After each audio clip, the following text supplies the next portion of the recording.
কর্কট রাশির জাতক ও জাতিকাগণ এই অক্টোবর মাসে তাদের আর্থিক একটা সিদ্ধান্ত নিতে ভুল করতে পারে।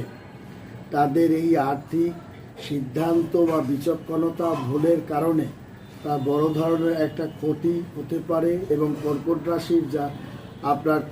রাশির জাতক ও জাতিকাগণ মানসিকভাবে একটু কষ্ট বা দুঃখের মধ্যে পেতে পারে। কর্কট রাশির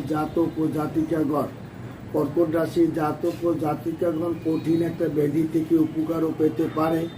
তারা পেশাগতভাবে আর্থিক একটা সুযোগ সুবিধা তাদের হাতছাড়া আর্থিক সুবিধা ভুল সিদ্ধান্তের কারণে বড় ধরনের ক্ষতির মুখে পড়বে। কর্কট রাশির জাতক ও জাতিকাগণ মানসিক একটা কষ্টের মধ্যে তারা পড়তে পারে বা প্রতিশ্রুতির কথা সে নাও রাখতে পারে এবং কর্কট রাশির জাতক ও জাতিকাগণের